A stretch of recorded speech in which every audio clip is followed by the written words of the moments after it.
To quote John Lennon, pools of sorrow, waves of joy. There's no crying in Formula One until after you've won the championship. And now we have a new champion. All right, son, are you ready to go? I'm ready to go.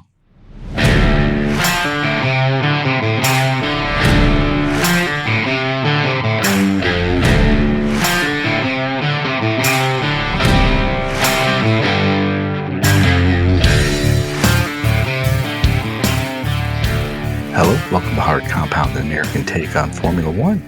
Abu Dhabi, the final race of this long season. It is now over. The race to decide the champion. And the winner is Patrick's son. Tell us, who won the championship and how? Well, this is the end of an era, 2025, and the crown now belongs to Lando Norris. Who would have thunk after, maybe halfway through last year's season, that 2025 champion would be Lando Norris, that McLaren would be twice as good as anybody else? I mean, pretty impressive for the whole season, on the whole. That said, this was one of the most incredible title charges, comeback attempts that I think we'll ever see in F1 by Max. I think we need to give Lando his flowers. He did win the title. He beat out his teammate. It's never going to be easy to win a Formula One World Championship, but McLaren made it about as easy on Lando as they possibly could. Right. That said, Max was incredible. Oscar put up a good fight in his third season in F1. Lando did enough, and that's kind of what it comes down to. You got to do enough. He was able to do enough. Do enough over the long season. Lando was crying. His mom was crying. Max's engineer GP was crying. I mean, it means a lot, and Lando definitely earned it. But could Max have won it? I mean, McLaren clearly had the best car. They nearly doubled the points of Mercedes. Lando won Abu Dhabi last year, I believe. But, we were all sort of working the permutations. Lando starts on the mediums, Oscar on the hards. What about pit? What if Max pitted at exactly the right time, and maybe Charles, maybe George even, could hold up the McLarens? What might Yuki do? But I don't know. It almost seemed inevitable. The difficulty for Max coming into this race was basically he had to win, and he has full control over that. He did win. He was incredible again. Did basically everything he needed to do. Unfortunately, he still needed help because Lando was 12 points up on him, which meant Lando had to finish off of the podium if Max was to win, basically, the championship. And, Charles had a pretty darn good race for Ferrari there. He did. They just can't match McLaren. It's simple as that. Ferrari wasn't good enough this season or today for him to really, really match Lando, overtake him. He tried. He was close. But other than him, nobody else even came close to the McLarens. And all of that, even if Leclerc gets ahead of Lando and Lando's like, gosh, shit, man, my tires aren't working, whatever. Well, guess what? He has a teammate who's not going to win. So all he has to do is drop back, let Lando get up there on the podium. It's game over anyways. Yep. So realistically, Max had no chance. There was simply no chance unless Yuki did something that everybody in the world would have gone, that was fucked up. But I would have been like, that is your only job. Yep. His only job was to make sure Lando did not get past him. And not only did he fail at that, but he also almost killed him. So I just don't get, what the fuck is Yuki doing? You know what? There's a reason you're not in F1 anymore, bud. Yeah, that's funny. But Max loses it by 2 points. But after watching the whole of the season, I think rather than Max saying, man, what more could we have done? I think it's just, no.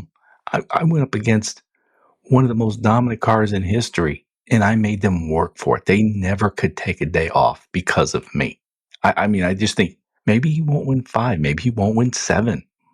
But I think after winning 4 in a row and then giving on his own, I mean, Max outscored Ferrari. I mean, he gave McLaren nightmares. This never should have even been a question. The only question is Lando going to win this or is Oscar going to win this? Lando is clearly favored by his team. The Popeye rules were always really sort of under the guise of fairness. It was really to favor Lando. Max made it close. But you brought up Charles. I mean, man, I've said in the past, Charles will be known as the greatest F1 driver to never win any championship. Not a driver's championship, not a team championship. I stay by that. But who deserved it more? Lando? He won it. Max? He almost won it. Charles? Look at the season he put in. George? Forget Carr. Who do you think deserved it more? If we can posit that. I think the best driver on the grid this season was Max. I think that was clear. So by that metric, he deserved to win the championship. Like it or not, that's not how Formula One works, right? You can be the best and not win. I think that's a difficulty for some people and maybe frustration for fans or potential fans. You know, I love watching, Leclerc or Alonso and just how good they can be and how technically sound they are, and then just how frustrating they can be to other drivers, whether they're defending or attacking them. But when they're in shitty cars, they're not going to win. They're not going to get anywhere close. And that can be frustrating to people. And I think coming up just 2 points short for Max has to be very frustrating for a lot of his fans, because this might have been the greatest season by a driver ever, and he didn't win the championship. I mean, he scored over 93% of his team's points. Right. I'd like to find any driver whose team scored more than 50 points that scored, more than 93%. Right. Red Bull had 451 points. He scored 421 of them. That is stupid and ridiculous. And somebody's going to go look back through history and find those numbers. But there can't be a better season by a driver who did not win a world title. Yeah. What we saw from Max. I feel also for Charles, because he's not quite at Max's level, but he's a great. He just did everything right this season. I mean, look, Lewis Hamilton comes in, 7-time world champion, and it was never really in doubt. Charles easily pulled ahead of Lewis, but it was tough. Now, what about Oscar, though? I mean, McLaren will deny it. Zach Brown, team principal, will deny it.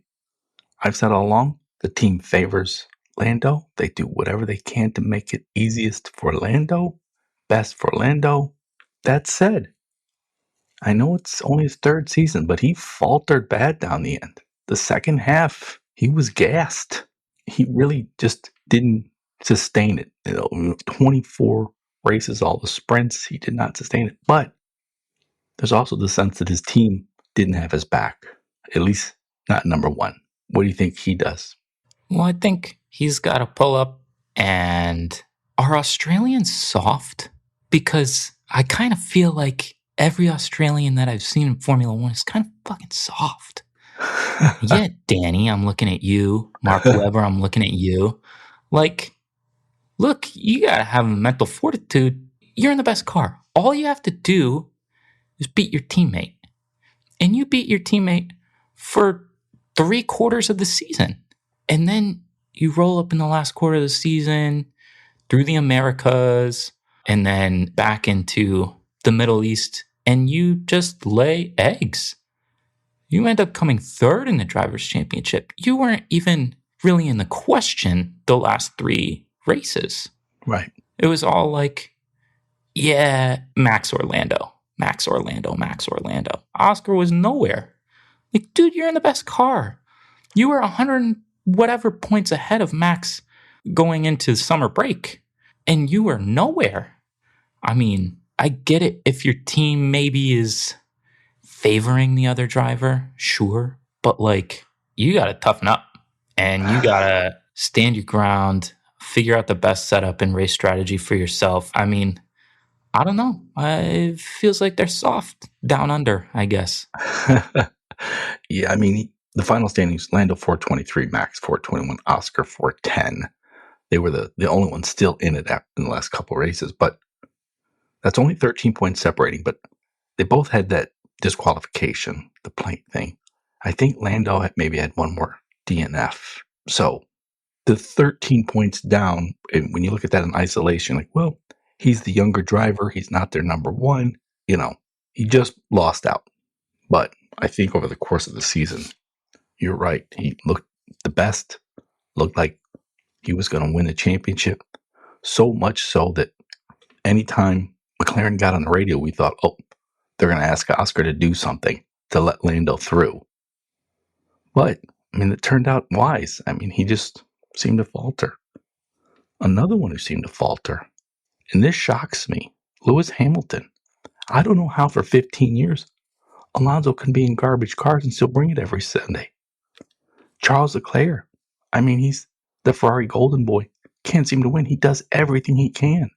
Lewis Hamilton is first year in Ferrari, though. I mean, and not just all the public complaining about the car and the team. I'm not sure he brought his best every weekend. I mean, 24 races, Charles Leclerc outscored him and was 19-5 in qualifying. That's not good. It is not good. And I don't know about Lewis, because I think for many years, he was at the top. Mercedes was at the top.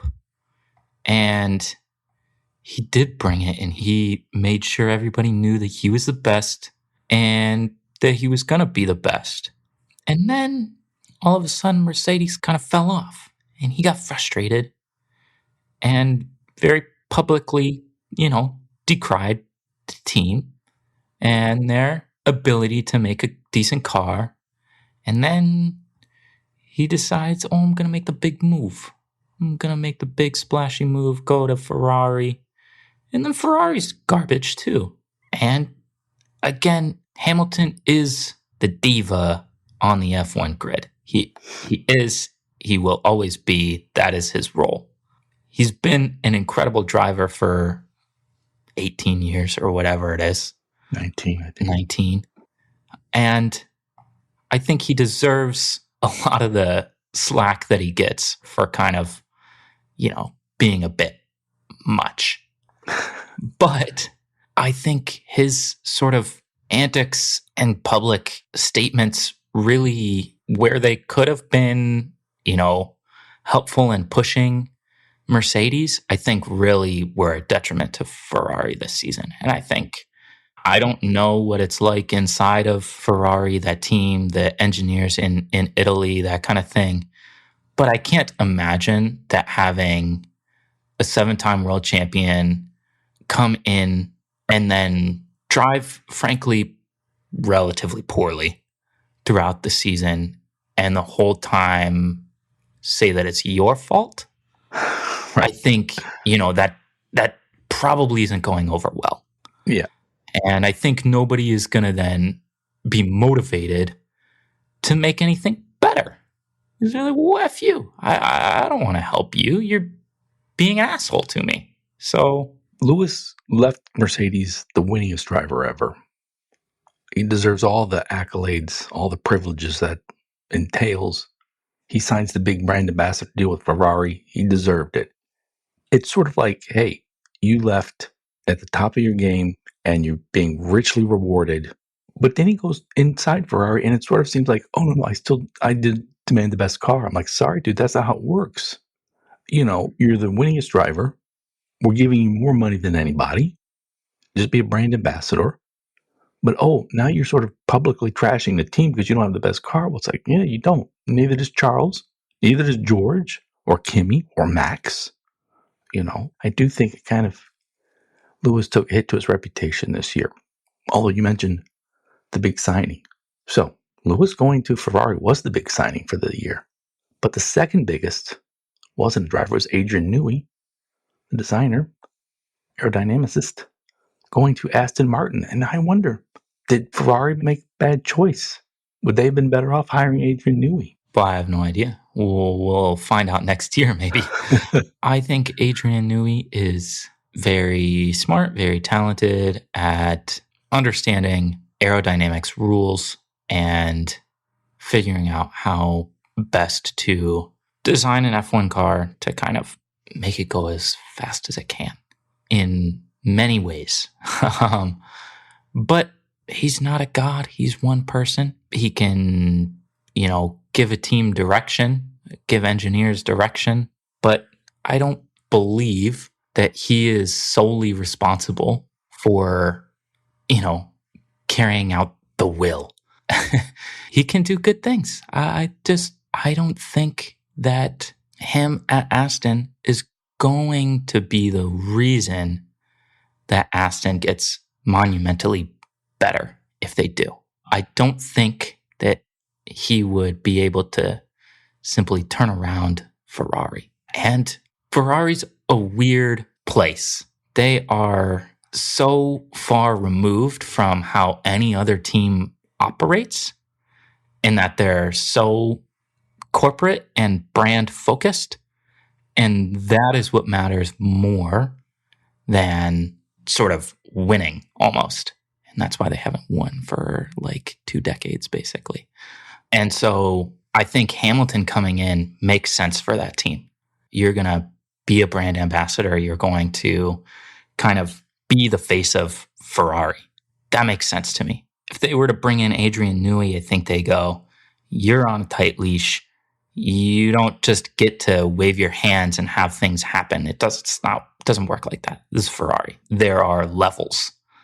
And while Lawrence Stroll has sort of given Newey the reins to do whatever he wants at Aston, I don't think that would ever be the case at Ferrari. And so ultimately, my long-winded answer is for Ferrari, they made the right decision. I'm not sure that helps them in the long run, but. So the 2025 season is over. Lando Norris is the driver champion, and his team, McLaren, won the constructors. And this is the final year for these cars, for these regulations. Any love lost for these cars where aerodynamics was so prominent. And it was the first really set of cars where a spending cap kind of kept things in line. Yeah, I think it'll be interesting to see what the next iteration of cars brings. There's so many changes, like just major overhauls in power unit design, suspension design, aerodynamics design, right? So there's going to be a lot of new things. And ultimately, I think, in the turbo hybrid era, we had just sort of utter dominance by Mercedes. And sometimes we got good racing, but most of the time it was just sort of, it was going to happen. But the last, 4, 5 seasons with the kind of ground effect cars, we had some really, really good racing. And it was a lot of fun. And while Max had been dominant for a couple of seasons, and then, McLaren comes in and is dominant this year as a team, we got a lot of really good races and a lot of really good racing. This season, I think only 4 different drivers won races, but last year, something like 7 or 8 drivers won races. We had a lot of different podiums, a lot of strange kind of happenings. We saw Sainz on the podium a couple times. Hülkenberg got on the podium, right? I mean, right. Lots of cool things happening. So we'll see what this new era of F1 cars brings. But the last, I want to say 3-4 seasons was a lot of fun. As a fan, it's been a lot of fun to watch and kind of see the changes kind of come to fruition and be meaningful. We got a lot of fun kind of battles on track, lots of overtaking. Following closely was sort of the main priority for these sets of regulations, and we could see that like pretty regularly. I don't know. It's been fun. I hope the next set of regulations is the same. Yeah, I think the emphasis was on following closely, which we got, overtakes, which I don't really think we got, really opening up the field. I think what these regulations, these rules, and this ground effect and aerodynamics focus taught us was that realistically, it's the spending cap that brings teams closer. The spending cap, and then teams that are willing to spend and that have the existing infrastructure. Yeah, I mean, I think following general North American sporting leagues models has really improved kind of the competitiveness on track in F1. I think that will continue.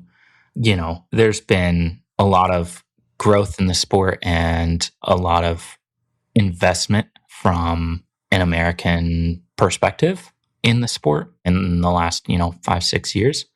And I think that's really brought along a lot of these improvements and changes. And I think we'll continue to do so. It will be challenging for some of the smaller teams currently, but we're seeing a lot of changes in those teams as well, getting much larger investments, bigger sponsors. You look to Haas and we're seeing the big title sponsor, Toyota GR, is coming in. And I think this is sort of a look ahead where Toyota is probably, working its way into being an entrant in Formula One. And so some of these teams that are kind of on the outs right now are likely going to be able to hit that spending cap, which they have not been able to do previously. And so I think we're going to get even more competitive racing. Yeah, I'd love to live long enough to where somebody can explain to me, because I agree with everything you said, but it's like, how did we get in the final year of these regulations with a hard spending cap, the top teams similar to what they were last year, and somehow McLaren has double the points? Like, how did that happen? What voodoo, that should not have happened. Another thing I liked about this era, and really it's more about the teams, is the number of young drivers. We sort of slandered Oscar there a bit, but it's only his third year. I mean, we had Oscar, Ollie, Liam, Isack Hadjar, Cole Pinto, Jack Doohan, who was only here for a bit, Bortoleto. We now already have the driver lineups for next year for 2026. The big news, really, since we already know the Cadillac will have Bottas and Perez. So the big news was the Red Bull teams. So Isack Hadjar getting promoted to the Red Bull seat, Liam Lawson staying at Racing Bulls, and then Red Bulls bring up their driver Lindblad. I forget his first name. Lindblad? Arvid, that's right. Arvid Lindblad. There's no Lindblad like an Arvid Lindblad. And then Yuki's not going to Indy as we predicted. He's staying on as a reserve, which I guess is Red Bull's way of saying, hey, we got somebody. Any of you young guys screw up, we got someone who'll take your place right away. Don't get comfortable, which I guess makes sense. But what do you think of that lineup, the Red Bull Racing Bulls lineup? Well, I think that was Red Bull's incentive to Yuki to stop Lando. And he didn't do that. So I'm saying Yuki gets the boot before next season starts. He's saying, you know what? No, just get out. Just leave.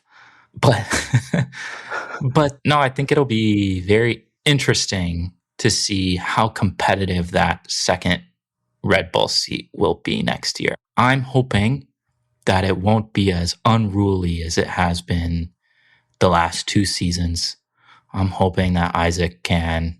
I do not believe he will push Max because I don't think there is anybody in the world currently that can push Max. But I'm hoping he can be a solid second seat and take 30% of the team's total points instead of, the 6.5% that Liam and Yuki took this season. Right. Although Liam and Isack at Racing Bulls kind of, they steadied that ship. They did well. I think they were both fine at Racing Bulls. I think the Racing Bulls was just easier to handle than the Red Bull was. And, I think down there at Racing Bulls, Liam and Lindblad will be probably kind of fun. Liam will have his second full season in Formula One next year, and having a rookie come up that has shown he's got a lot of potential, as most young Red Bull Academy drivers do. I think that'll be a fun team as well. So we'll see if Mekis can kind of right the ship at Red Bull and be able to boast something that's not just, hey, look at what Max can do. Right. Mekis is great, by the way. As much as I'm a Christian Horner fan, Mekis, he's just so French. Like everything, how thin he is, his mannerisms, that hair, His little glasses his little that glasses. you He's so French. It's funny. I'm like, this guy is just so French. I love it. I love it. You're talking about Irvin Lindblad. I saw he was born in 2007. I was like, damn, can't even drink. And then I realized, wait, Alonso's second championship was 2006. Wouldn't it be awesome? I don't wish any ill on this kid. But if Alonso's still in F1 and he's out, like 2030. That would be insane. Yeah, I saw the same thing. It said this kid will be the first F1 driver to basically never witness an Alonso championship, F1 championship. Now, there's several drivers on the grid that definitely did not witness in the true nature of that word an Alonso championship, but they were alive during it. This kid was not alive when Alonso won his last championship. That is amazing. And who knows? Aston next year, they've got Honda, they got Newey. You never know what Alonso might pull out of his bag of tricks. Now, also next year, we've talked about Cadillac, true American team, bringing in Sergio Perez and Valtteri Bottas as the drivers. We should also welcome Audi. They bought the Sauber team, and Sauber's been around forever, but I don't feel any sentimental tug. I mean, they had in Kubica. Who else? Hulkenberg, I believe, drove for them. But I mean, really, they seem pointless. They're the Jacksonville Jaguars of F1. It's what is their purpose? So no love lost for them. Yeah, I'm not disappointed by Sauber sort of disappearing. I think that's sort of a necessary takeover. And I think it'll be fun to have Audi come in, and we'll see how they do. Hopefully well. That team had some good moments this season. Basically, the team will remain the same, just with new sort of ownership, basically. So they should have good kind of carryover into next season, and seemingly a pretty good driver lineup. Hulkenberg was kind of hot and cold this year. Bortoletto seemed to figure it out mostly by the end of the season, so I think it'll be a fun team to watch next year.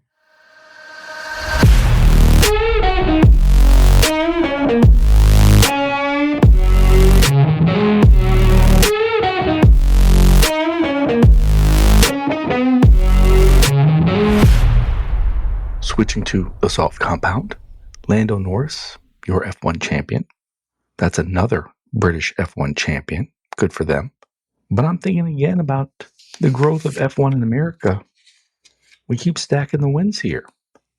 We got Cadillac coming in next year. We got Vegas. We got 3 races. We got the big Apple TV money coming in. This is looking good. I mean, that's from day one of our podcast, Hard Compound. It was an American view and trying to get Americans to watch it. Definitely succeeded there. I thought a good symbolic bit of trivia. Cadillac is going to reveal their F1 livery during the Super Bowl. And it's interesting because, for starters, no American, but maybe us too, even knows what a livery is. Nobody will know. They'll think it has to do with horses. No. Europeans don't really, I don't think, watch the Super Bowl. Maybe they do, but it's the biggest televised event in America every year. And that's when Cadillac is going to spend millions showing off their F1 livery, letting American fans know, hey, there's a true American team in this sport. I think that's a big deal. I thought when I saw that, well, this is brilliant. It makes perfect sense. It is great. Every American knows about Cadillac, and frankly, I feel has some strange affinity to Cadillac that they can't describe. And the Super Bowl is probably the single largest televised event in the world ever. People always say, "Oh, the World Cup gets more views," but there's like 104 fucking World Cup games. Okay, shut the hell up. Are you dumb? But yeah, this I think is a big deal. I think this is brilliant. It's smart, and I think it frankly will get people excited and interested in the team and in the sport if they're not already excited about the sport. So this is good. Hard compound here, we wanted to offer a kind of an American viewpoint, maybe get more Americans interested in the sport. We started boasting, I did at least, that it's the American takeover of Formula One. I still believe that. But I also believe there's another strand here, which is the Americanization of Formula One, a lot of which I'm happy about. Some I'm a little concerned, but I call it the Americanization of Formula One.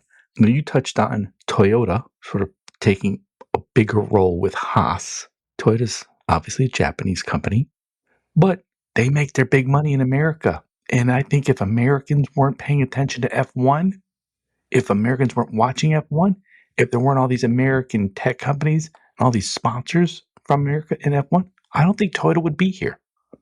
Haas is their path into F1, but I think if it wasn't for America, they wouldn't bother. I read something interesting. It was in something called License Global, which is the rise of Formula One. And it was really about their brand. And it's becoming so big that now everybody wants in. Things like Lego, Hot Wheels, EA Sports, Disney, McDonald's, Pepsi, Coke, all these American brands. So Apple, obviously, they're taking over streaming. So, which is weird because starting next year, there's no broadcast of F1 races. There hasn't technically been broadcast, but they've been on cable TV for a decade. It's just kind of an interesting thing. I think this not being talked about except here, the Americanization of Formula One. Yeah, I mean, I love and appreciate the history of Formula One, and sort of most motorsports are this way, the sort of grassroots comeuppance. And then, you have your big teams that have been there forever. Take Ferrari and McLaren, for example. But there's so much sort of history and ingenuity and just sort of hard work and dedication that is ingrained in F1. But that sort of bred these behemoths that were able to spend more, do more in recent years that sort of made it unfun or uninteresting. And so there was a necessary change, and, you can like it, you can dislike it, but the sort of growth and improved competitiveness of the sport has sort of blossomed in the last decade. And that is because of what you're talking about, that sort of Americanization. And there's a reason for it. It's necessary. You might not like it. You might say it doesn't sort of fall in line with the history of the sport, but it is improving the future of the sport, I think. Yeah, I think that's well put. I love F1's history. I grew up watching little bits of F1 on Wide World of Sport, Jackie Stewart, Monaco. I love the European glamour. I love that there can be a real team that's British, a true French team, I hope, a true Swedish team, Japanese manufacturers. I hope Hyundai gets in. We'll have a South Korean manufacturer. It's a global sport. But I think we are on the cusp of the Americanization of Formula One. There may definitely be some bad to that, but I'm curious to see how it plays out.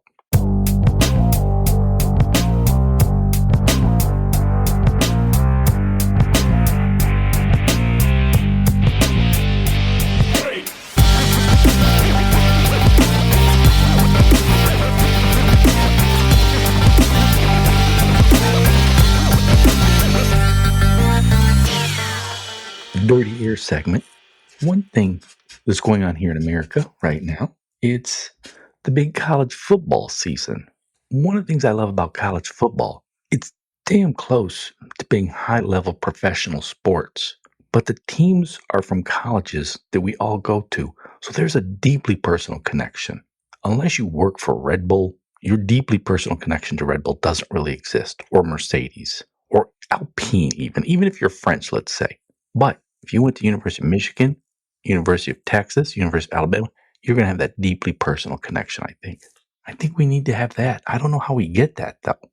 I think F1 really tries to sort of bring people in, utilize social media, open up the grid. But man, I want to figure out a way of having the passion. So, for example, here in the U.S., a good program, Ole Miss, their coach just left, and he's leaving for more money and to a program that probably will have more money to help him. And people are just pissed. They are just pissed. I want that to happen in Formula. I want if Oscar leaves, that there to be effing riots. I want if Lewis abandons Ferrari, I want there to be fire in the streets of Maranello. Like I don't know how we get that, but we need to make sure we keep that deeply personal connection. I don't know how we get that either, because it's not even just college athletics that is like that here in the States. I mean, you look at professional sports, and one that comes to mind is a 2010 NHL Stanley Cup final. Vancouver played Boston. Vancouver should have won that. They didn't. There were literal riots in the streets. Right. There were cars flipped over, on fire. Just all hell broke loose because their team from that city didn't win. That is chaos, and we need it. And I don't know how it works in Formula One. I mean, all of the teams currently are pretty much based in the same place. Ferrari, I think there is a personal connection for most Italians. Every other team, I think nobody really cares about. It's more, oh, I like this driver, and so I'm going to be a fan of that driver and whatever team they're on. I don't know how to fix that. I think we need to, though, because we do. Because that's what makes sports great. When your emotional state of mind is connected with how well your favorite team or driver or whatever does. I think I said it even just last week. Hate is what makes us alive. Hate is what makes us human. That passion. And you have these midwits who are like, oh, bread and circus. You get your food, you watch your sport, that's all you need. You don't know what's going on in the world. Those people need to get punched in the face. It's like, look, passion, hate, these are what sustain us.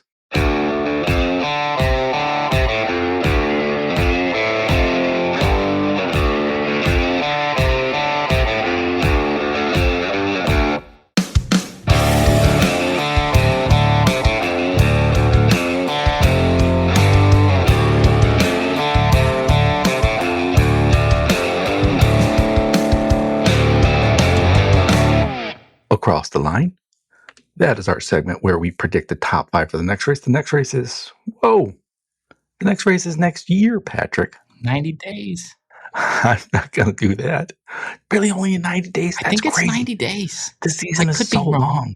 But the season is so... All right. So in Across the Line, we predict the top 5 for the next race. If we get the driver in the top 5, we get a point. If we get them in the exact right spot, we get 3 points. We're not predicting next race, even if it is in just 3 months. I want the final standings for the 2025 Across the Line, Patrick. Okay, so look, we came into this race. I was leading 77 points to your 70. So 7-point gap. 15 total points are possible on any given race. So we'll review the top 5 from this race. It was Verstappen, Piastri, Norris, Leclerc, Russell. Your picks: Verstappen, Piastri, Leclerc, Hülkenberg, Behrman. That's 7 points. For Verstappen, 3 for Verstappen, 3 for Piastri, 1, 2, 1 for Leclerc. 7 points. That brings your total to 77 points. My top 5: Norris, Russell, Antonelli, Alonso, Sainz. So I got 1 point each for Norris and Russell. That means I won, much like Lando did, on the back foot by simply 2 points, 79 to your 77. Dang it. It was a good last race. That was a good last one. Dang, 77 to 79. I thought I had that.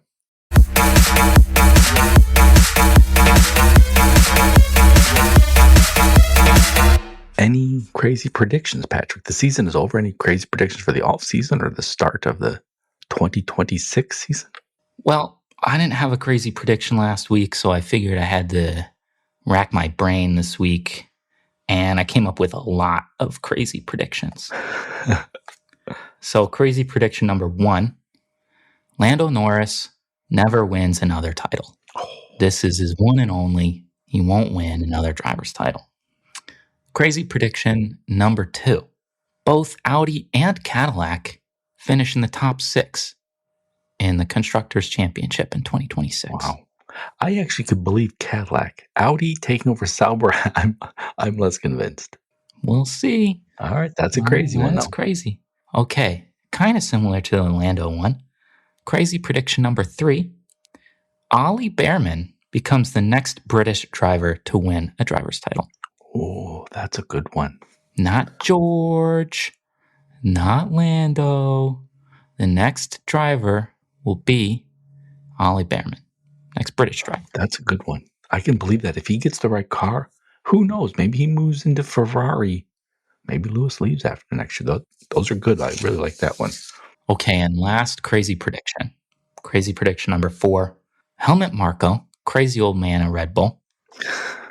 Red Bull announces that he has some undisclosed health issues and does not return to the team in 2026. Oh, I like having him there just because he's a mean old man. He's who's mean always and crazy there. and horrible, and he provides terrible. absolutely nothing positive to the Nothing. team. Right. But he's sort of just always been there, and there's no reason for him to be there. And I think Red Bull is going a little bit more corporate, and I think they're just going to be like, yeah, he's got some health issues. Yeah, Right. he's going to be not with the team anymore. So Nice. Mine. I mean, we should do a mic drop for all the crazy predictions of ours that came true over the years. I mean, we predicted 11 teams by 2026. That's happening. We predicted 12 by 2030. I'm convinced that's going to happen. We predicted Christian Horner would be out at Red Bull long before everyone else. We said he would come back as a partial owner. I still believe that one. We said there would be more sprints. They've already confirmed that. We said that America would have 3 races. That happened. Boom, boom. One I got wrong, though. I think I said this a few years ago, that by 2026, there would be only one world champion on the grid, Max Verstappen. And yet it appears that next year there will be 4. Lewis, Alonso, Max, and Lando. So, my crazy prediction is in 2027, there will be 5. ooh. So Lewis stays, Alonso stays, Max and Lando stay, and we have a new champion next year. Well, that would be something. All right. I want to thank you all for listening to everybody's most beloved father and son F1 podcast. It is much appreciated, and we are lights out. See ya. Thanks for listening.